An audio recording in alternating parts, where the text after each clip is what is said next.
That's why my back is all cramped up, because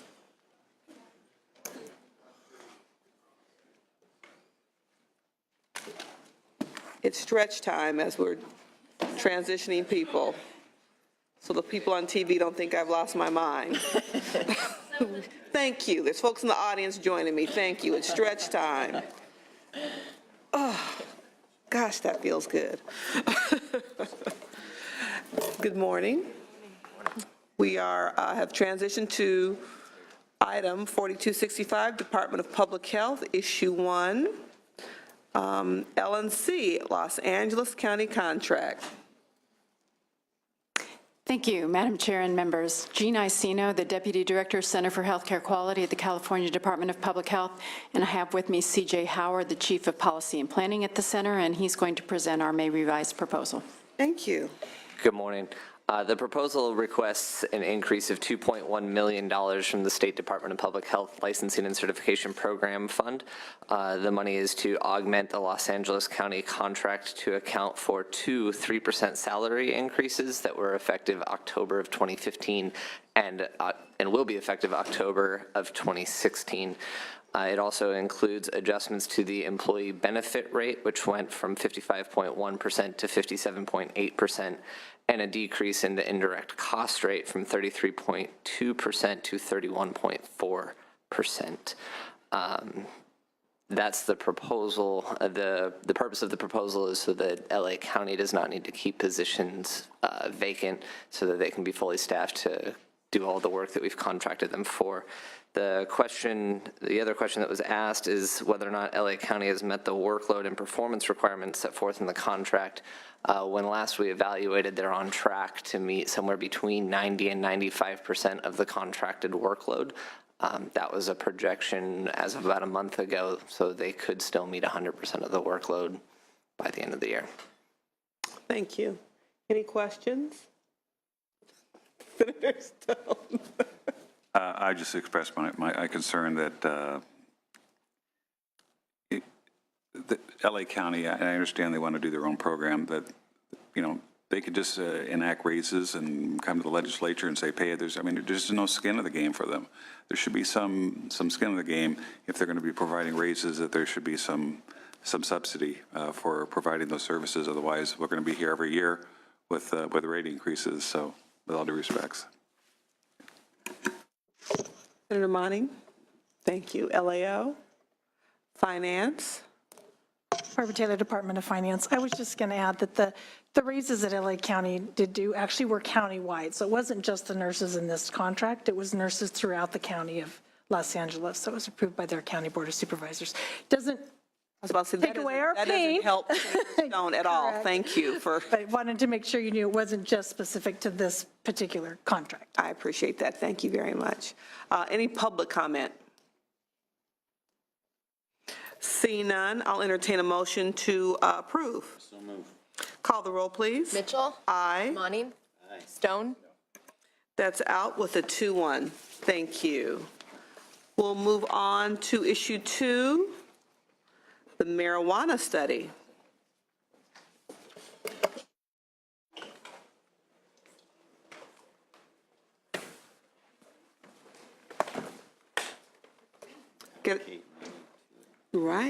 Right. Good morning. Good morning, Madam Chair and members of the committee. I'm Dr. Gil Chavez. I serve as California's state epidemiologist. In that capacity, I'm the lead scientist in the Department of Public Health. Thank you for the opportunity to provide an overview of our budget request for California to take advantage of an excellent opportunity to participate in a Centers for Disease Control and Prevention Foundation study on the health consequences of marijuana to be led by the Institute of Medicine of the National Academy of Sciences. We are requesting a one-time general fund allocation of $500,000 in the State General Fund for fiscal year 16-17. Marijuana is the most commonly used illicit drug in the United States, with 22.2 million past month users, according to a 2014 National Survey on Drug Use and Health. Recent reports suggest that there has been a doubling of marijuana use, both in adults and adolescents, over the last 15 years, with 30% of adult users meeting the criteria for marijuana use disorder. Yet, there is a paucity of information on the full spectrum of potential health consequences of marijuana use, as well as its potential therapeutic uses. The Institute of Medicine is an extremely well-respected institution with a long history of generating sound evidence reports and research agendas that have successfully helped advance both science and public health practice on a wide variety of issues. The Institute is the ideal partner for the development of a report summarizing the available evidence of the health effects of marijuana and making recommendations for further research and the development of public health surveillance systems. The proposed study report will provide a scientifically rigorous review of the existing literature regarding the health effects of marijuana use, which is essential to ensure that California policy and practice are based on science rather than public perception or anecdotal information. As an example, this review may help determine the level of cannabinoid in the blood that is considered safe, which the state could then utilize for the establishment of regulations for the sale of medical marijuana edibles pursuant to existing law. The research agenda will similarly provide recommendations for short and long-term research priorities for both medical and recreational marijuana use. Ultimately, this study will allow us to take any necessary steps to ensure patient safety. The report will also provide critical information and guidance on public health surveillance structures for California, should we endeavor to have in place at a time when or before recreational marijuana might become legal. Such surveillance is fundamental to ensuring that unanticipated negative health or safety effects are detected early when interventions are more likely to be effective. California's contribution to this national effort is essential to ensure that we have a seat at the table and that the study will specifically meet the needs of California. I'm happy to entertain any questions now. Senator Stone. Thank you for your presentation. You know, it's just kind of odd that the CDC would be doing a study and requesting for a state to pay such a small amount of money. I mean, $500,000 is a lot of money, but, you know, here we deal with billions of dollars. Is there every other state participating in this study, or is this just California that's on board with this? Yeah, thank you for the question. So the study is actually not a CDC study. There is an entity called the CDC Foundation that actually funds projects that the CDC is unable to fund themselves. So they raise funding through a variety of ways and really serve as the arm of CDC to fund work that CDC is not able to do with federal funding. But it's an arm of the federal. So they are actually helping raise funds because CDC does not have the funds to do this study. There's a number of states that are also implementing different types of marijuana use in their states that are contributing to this study, as well as a number of other nonprofit organizations. California's contribution has been set in a way that we would be able to drive more of the content and more of the information will be relevant to California's population. For instance, we know that California has a very diverse population that is very complex in many ways, and so we want to make sure that the study results are some that we can use and apply to different populations like California, and not just to populations in other states that may not mimic what we have in the state. What other states are participating? Currently, I think they have commitments from, I'll tell you in a second, from Alaska, Arizona, Colorado, Oregon, and Washington. Okay. And is there any studies going on in our state or UC system universities that are studying the same that we couldn't lean on to provide for guidance on this? Right. So I think that, you know, there are, I don't know the specifics of any specific studies in any of our institutions, but I think what's important about these studies that it's not just one single study looking at a specific effect. It's actually looking at the cumulative evidence of research that has been done over the last many, many years. So the Institute of Medicine is very, very good at compiling evidence, weighing the evidence for its merit, and based on what information is already out there, making recommendations based on what we know, and then telling us where we don't know what needs to happen next to develop that knowledge. So I think that's the importance of this thing, that is actually able to give us sort of the cumulative evidence out there. Do you know if there's going to be any information sharing with Israel that's done significant research on marijuana and cannabis? I do not know that. Okay, thank you very much. Senator Monning. Thank you, Madam Chair. You cited, Doctor, some of the proposed objectives of the study. Will this lead to any possible recommendations about the continued classification of marijuana as a Schedule I drug? California, as you know, has legalized medical marijuana use, but it's in contravention with federal law as a Schedule I drug. Therefore, all the economy is done in cash, which creates a number of problems for safety, security, et cetera. So that's the concern. Would any of this investigation lead to possible recommendations about the continued classification as a Schedule I drug? Yeah, we actually do believe that part of the interest at the federal level is to actually look at the evidence and based on evidence patterns of use and what's happening in communities to make a better determination on any issue that has to do with federal policy. You know, in our state, obviously, we would lean to whatever they say pertaining to policy level, but more importantly, use that information for us to make decisions about our own regulatory schemes in the state.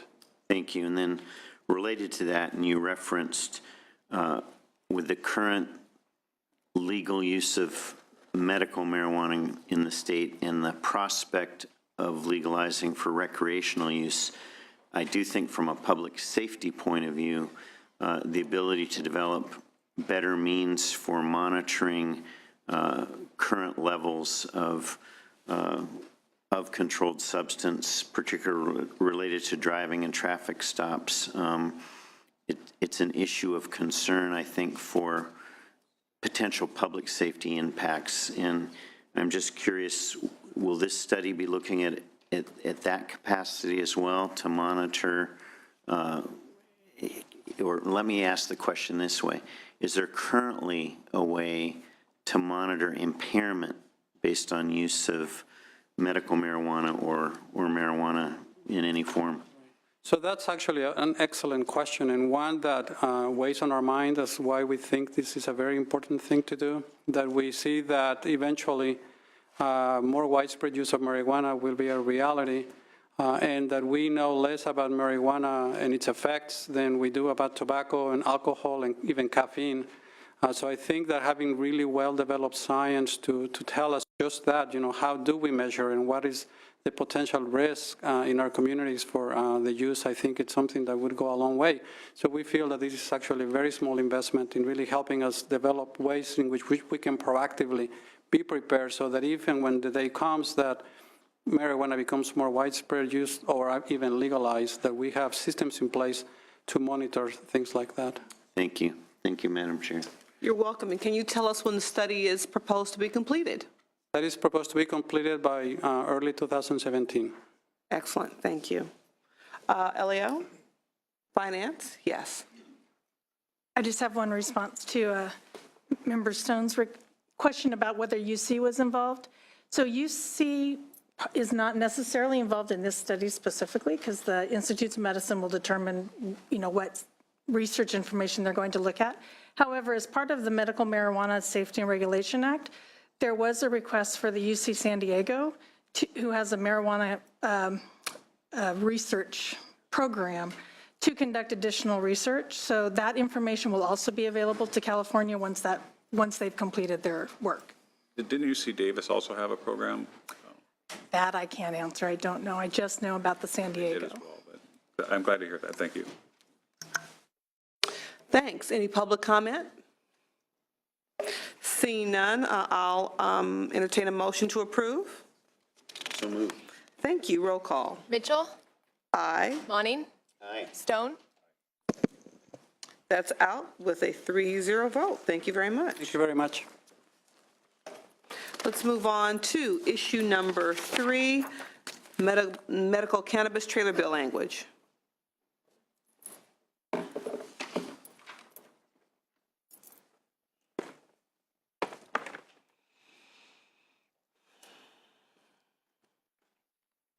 Good morning. Good morning. Mayor and members. I'm Mark Starr, Deputy Director for the Center for Environmental Health in the Department of Public Health. and we'll be doing a lot of the implementation of medical marijuana in our center. And Ms. Marin Klein, our assistant deputy, is the go-to person in our center for this, so she'll present the comments about trailer bill language. Good morning. I'll go right ahead and jump into the questions that you have on the agenda. The trailer bill language that's proposed makes general changes to the statutes to ensure that each licensing department has sufficient authority to regulate the specific portion of the respective industry. The trailer bill language also provides DPH with citation, fines, and corrective action authority, defines misbranding, adulterated, and embargo provisions, also provides mandatory recall authority when the department believes that a product poses an immediate risk to the consumer. These authorities are similar to what currently the department has in Health and Safety Code under the Sherman Act for our Food and Drug Program. The trailer bill includes these provisions in the Business and Professions Code by defining clear standards and definitions to use when taking corrective or enforcement actions to regulate a new industry and protect the health of consumers that are using medical cannabis products. Several considerations were taken into account in considering the move of the licensing of the testing laboratories to the new Bureau of Medical Cannabis Regulation in the Department of Consumer Affairs. After careful review of the testing requirements for licensing testing laboratories, we realized that the development and standardization of laboratory methods pertaining to pesticide testing would need to be completed by the Department of Pesticide Regulations, and that this was outside of DPH's expertise and purview. In addition to that, Consumer Affairs has extensive expertise and experience in licensing various entities. The Bureau is already responsible for licensing the medical cannabis distributors, which will inspect the cannabis product that is delivered to them from the manufacturer for quality assurance and then ensure a random sample of the product is tested prior to distribution to a dispensary. We feel that a single entity handling the licensing processes for testing laboratories and distributors is more efficient and will allow the Bureau to share expertise and lessons learned between the two licensing components. This will allow the Bureau to work with DPR and DPH regarding the initial implementation. Then I'll move on to the next question, which is regarding the impact on the department's resources. So there will be no changes to the department's request for resources in the current governor's budget. The positions working on the regulation development for the licensing of cannabis testing labs will be established at DPH initially. Since we all have very tight timelines for the regulation development and issuing of licenses, both DPR and DPH will assist and coordinate with the Bureau in the development of the regulations. We will reevaluate the ongoing resources need and where the resources should be located during the next budget process. This will allow the Bureau with the opportunity to establish their long-term capacity and resource needs for licensing the testing laboratories. I'm happy to answer any questions. Thank you. Colleagues, any questions? LAO.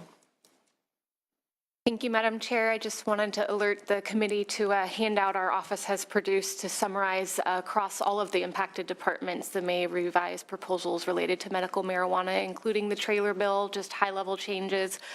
We provide several questions for your consideration as you evaluate the proposed trailer bill to ensure that it is in line with your priorities and preferred approach to regulating medical marijuana, including ensuring that there is a clear rationale for the changes,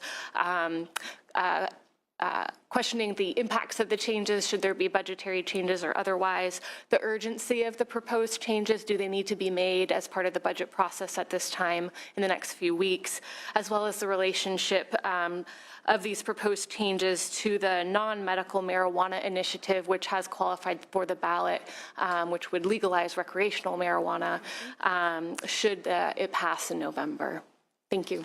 Thank you very much. Finance? Any public comment? Seeing none, I'll entertain a motion to adopt the administration's placeholder trailer bill language. So moved. Please call the roll. Mitchell? Aye. Monning? Aye. Stone? That's out with a 2-to-1 vote. Thank you. Issue 4, genetic disease screening program.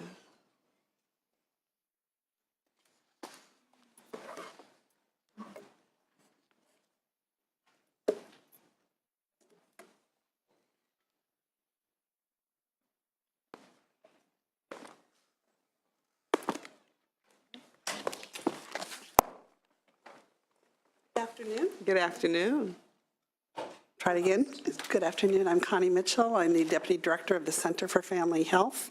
We're here today to talk to you about our changes and our May revise, and I want to compliment that there was an excellent summary that was provided of a complex issue. I'm going to turn this over to Leslie Gaffney, who is the new Assistant Deputy Director. She just recently transitioned from genetic disease screening program, so this is appropriate for her to review this topic with you. Thank you. So in the interest of time and your busy schedule, we'll give you a very high-level overview.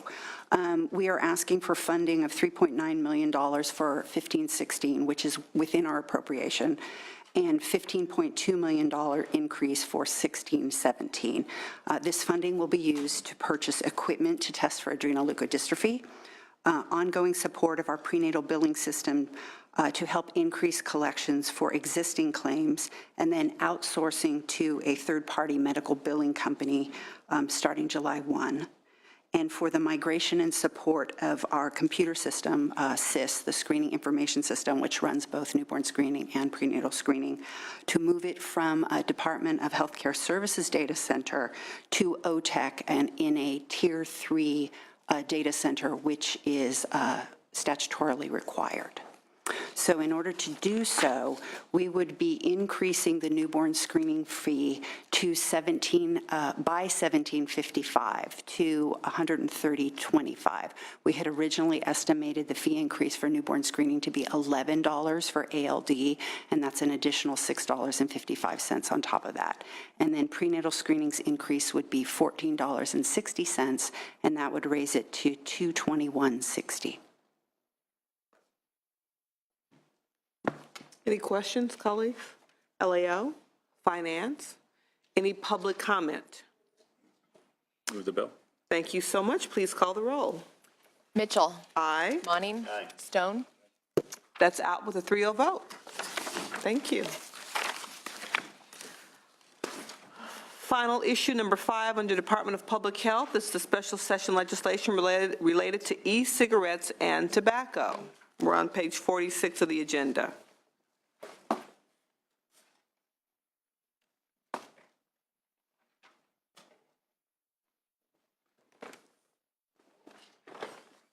You're back. I'm back. I wear 2 hats. Still morning, so good morning once again. Again, I'm Mark Starr. In addition to being deputy for the Center for Environmental Health, I'm acting deputy for the Center for Chronic Disease Prevention and Health Promotion. And this particular item actually crosses both of those centers. The enforcement aspects are in the Center for Environmental Health, and the majority of the other aspects are in chronic diseases. So Mr. Greg Oliva, our Assistant Deputy for Chronic Disease Prevention, will present the responses and comments. Thank you. Good morning, Madam Chair, members and staff. I'll dive right into the questions. So the first question is to please provide an overview of the special session legislation impacting DPH. What are the effective dates of these changes? So the 5 special session bills that were introduced and passed by the legislature and signed by the governor on May 4th are likely the most significant tobacco control legislation we've seen in California in many years, and the nation for that matter. So thank you. The bills, of the 5 bills, 3 directly impact the Department of Public Health. The first would be SB X25, which is what expands the tobacco products definition to include e-cigarettes. SB X27, which increases the minimum tobacco sales age from 18 to 21. And then AB X27, which closes some of the exemptions in the state's smoke-free workplace law. I want to make one note on that particular law, is that while it's enforced locally, the department has historically provided resources and a lot of materials and education to local health departments and local communities to help them in their efforts to enforce and educate on that law. The implementation date for all of these bills is June 9th, 2016, with one exception, and that is in SB X25, the e-cigarettes bill, which would require the child-resistant packaging for all e-cigarette cartridges and solutions to be effective on October 1st, 2016. The other two bills that don't necessarily impact, but we're still interested in the department are the AB X211, which is the legislation that amends the existing tobacco licensing laws, and that's going to be taken and led by the Board of Equalization. And then the AB X29, which is the tobacco-free schools law, which will be implemented and led by the Department of Education. So I can move on to the next question. Please. Given that the May revision does not include resources to implement the legislation, how does DPH plan to address the increased workload? So given the short time frame of the effective date, June 9th, we're continuing to look at how to address the resource needs that will exist for us in fiscal year 16-17. As requested, we're happy to provide technical assistance to the subcommittee to talk about the resource needs. Please note that the department is preparing and planning key implementation activities that will need to take place to implement these laws.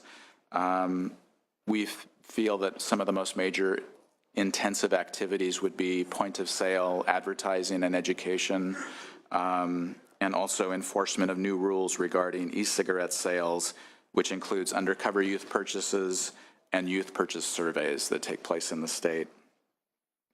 Additional resources will be needed for these activities. So as an example, the state enforcement program, the Stop Tobacco Access to Kids enforcement program, currently receives $1.6 million in federal substance abuse prevention block grant funds to conduct its State Act compliance presently for underage sale of combustible tobacco products.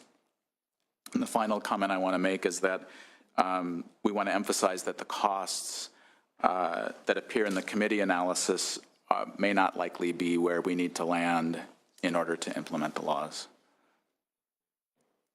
Any questions? LAO, Finance, public comment. Good afternoon, Madam Chair and members. Tam Ma with Health Access California. We supported the underlying the legislation, the tobacco package, and generally support the department's request for additional resources with the understanding that the subcommittee and others are still working to identify the exact amount of resources needed, but just wanted to express our support for implementation of these very important bills. Appreciate it. Thank you. Next witness. Kimberly Chen with the California Pan-Ethnic Health Network. Want to align myself with the comments of my colleague. Thank you. So as it was suggested by the department, we'll hold this item open and continue to try to figure it out. Thank you. Thank you very much. That will end our discussion and actions within the Department of Public Health. We'll move on to our final department for today. Item 4260, Department of Health Care Services.